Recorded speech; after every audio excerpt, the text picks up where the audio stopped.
ќе кажа позицијата. Не треба ја да им ја пренесувам, бидејќи ја слушаат секојдневно. Плюс јас го потврдувам тоа што го кажуваат од страна на Грција, а тоа е дека скапо ќе не чинува македонизмот или дека тие се македонци, така се родили, така и ќе умрат и ние не смееме да помислиме на тоа име и така натаму. Така што би бил предмет на разговор на таа лидерска средба за која што толку многу инсистирате. Во меѓувреме, додека не се води таква дебата во државата, се води друга дебата. Не, дебата се води и како. Имаме дебати каде што интелектуалци, невладин сектор, новинари и така натаму ги презентираат своите ставови. Добро е што барем таква дебата постои. Меѓутоа, дел од тие интелектуалци, за кои што никогаш не сум слушнал никој да се огради од нив, форсираат термини како холокауст, како фашизоидни барања на Грција и така натаму и така натаму. Се претпоставува дека таквите луѓе или тие организирани структури се блиски или поттикнати од ВМРО-ДПМНЕ. Токму тоа да го форсираат во јавноста. Не толеранција за компромис. Никого не поттикнува да говори на овој или на овој начин. ВМРО-ДПМНЕ тоа што има да го кажува јавно, отворено на пресконференција или преку интервјуата на раководните лица во ВМРО-ДПМНЕ. Се што се кажува надвор тоа е ставови на други луѓе.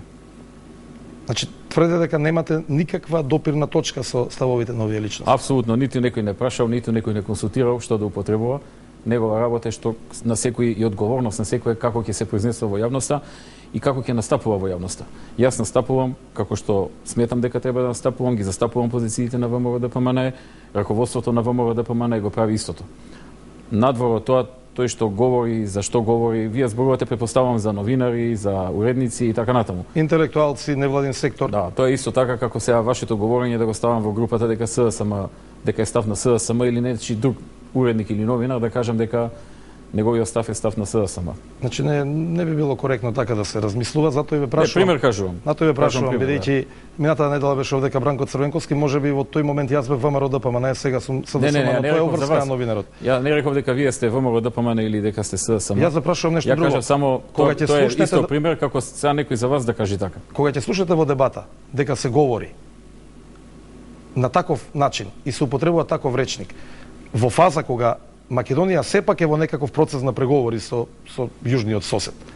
Нели сметате дека тоа е некоректно, дека се тоа ставови кои што навистина прават проблем, бидејќи Македонија е под сериозен и меѓународен мониторинг и можеби дел од тоа што ги имаме изгубено симпатиите е токму и ваквиот начин на презентација. Јас тоа го чувствувам на свој груп и не може да се согласам со тоа, затоа што секојдневно СДСМ ме нарекува фашист, Хитлер, Сталин, како ли не друго, не знам сега, Кастро и уште неколку такви имиња, така што знам како изгледа тоа и во никој случај не се согласувам, но не можам да ни забранам на луѓето како ќе се изразуваат. На крајот на криштата секој се изразува на начин на кој што... Не дека им забранувате, дека ги форсирате таквите дебати, како партија.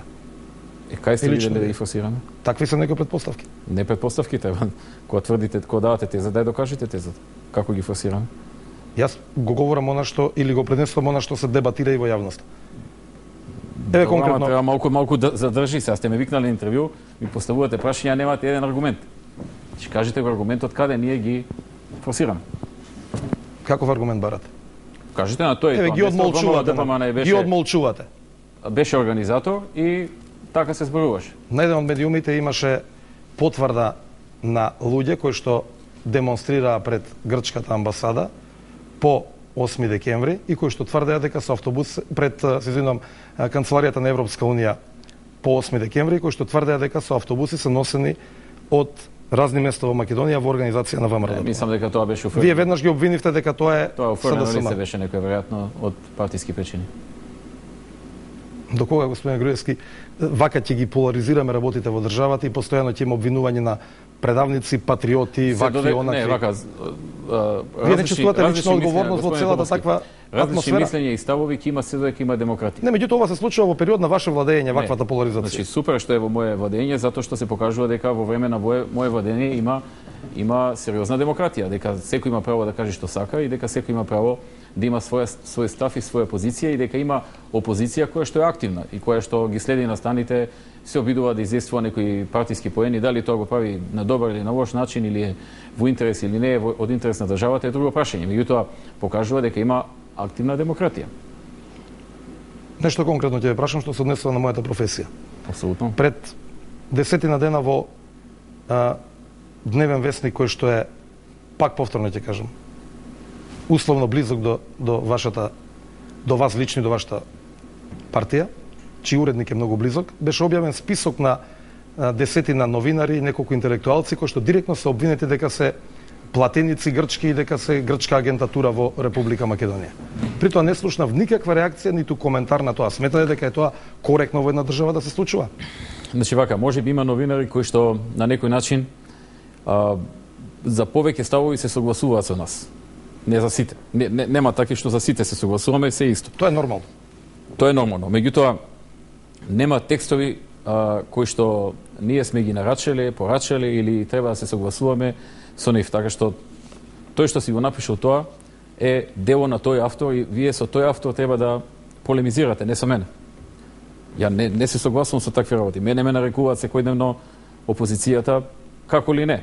Не знам уште кое име не ми го измислија и во ред. Тоа е демократија, ќе си го израчаме со тоа. Мислам дека не е во ред, но тоа најмногу зборува за самите нив. Значи, вие велите дека во ваше време кога употребувате таков вокабулар, практично повеќе за себе зборувате него за тој за кој што зборувате. Велите дека во ваше време е супер што има вакви дебати и дека е тоа одраз на демократијата. Дебати во кои што вака, општеството се дели на едни и други. Не, чекайте. Дебати да. Навреди не. Навреди не поддржувам. Кој да ги дал? Еве да ја прашам конкретно.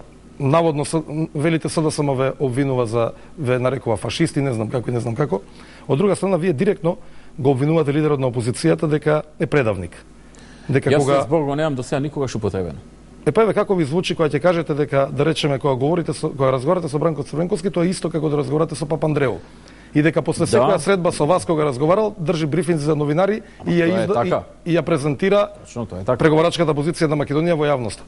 Тоа беше така, затоа што имам искуство во смисла на тоа дека сме имале многу средби. Што е проблем да се информира јавноста што се случува? Речи си после сите средби за работите за кои што сме ги договориле како стратегија, кои што не треба веднаш да се каже на другата страна, не само што била информирана преку брифинг неговите поблиски до него новинари, туку најчесто во тие информирања имало додадени работи. Така да целосна конфузија се правеше. Тоа е така, не можам да не го кажам кога е така. Велите, имавме стенограми ние, извадени. Па и у тие стенограми имаше нешто изменето, додадено во вест едно време имаше Бранко, две точки, тоа кажал. Никола, две точки, тоа кажал. Па Бранко, две точки, тоа одговорил. Значи, од нашиот разговор што бил во неговата канцеларија, излезе стенограм во вестниците, кој што исто така беше малку изопачен. Како може стенограм да изопачен? Нешто точно, нешто неточно. А не беше даден официјално. Беше како дознаваат новинарите. А кој може да дознае ако ние седиме само таму? Разбирате?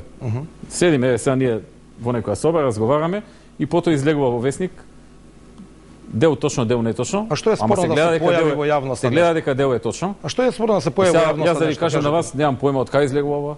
Вие што ќе се помислите? Зошто е спорно да се појави нешто во јавноста? Не, тоа што треба да се појави, се појавува. Некогаш има одредена тактика што се вие не ливерувате информации, некој друг смета дека треба јавноста да биде информирана. Така, ќе го завршите прашањето, кажете ми за да знам кога ќе заврши. Пошто стално ме прекинувате. И вие мене. Добро, ред. Тогаш да се прекинуваме ако сакате, не е проблем. Не. Коректноста секогаш била принцип на оваа емисија, вие знаете многу добро. Не сум го забележал тоа сега. Она што е важно, значи, некогаш се сасема став тоа и тоа се објавува, ова и ова сега го чуваме, да видиме одредени работи во корист на државата, нели? Ништо не работиме надвор од тоа да е во корист на државата. Тоа излегува. Тоа излегува и тоа е тоа подкупување на позицијата за кое што зборувам. И заради кое што се губи довербата потоа. Значи во Македонија тоа секој човек може да го разбере. Ако се договараме стратешки за земјата, добро е сега ова вака да го изведеме и потоа гледате сосема поинаку другата страна постапува, се согласила да се изведе нешто така, потоа се губи довербата, нели? Еднаш, два пати, три пати, потоа веќе не му верувате на тој другиот дека нема да постапи така и со друг пристап разговарате со него во иднина. Како изгледаме вака разединети надворот од земја, еве и кај Фуере после ручекот кај амбасадорот Фуере кој што би требало да биде на некој начин хомогенизирање на односите помеѓу лидерите или барем презентирање на заеднички ставови, комплетно различни, диаметрално спротивни изјави. Мислам дека и повторно напади директни. Да, изгледаме како земја во која што има демократија, во која што има партија на власт, партија во опозиција. А не како што има оркестар? Многу пати не се согласуваат за некои работи.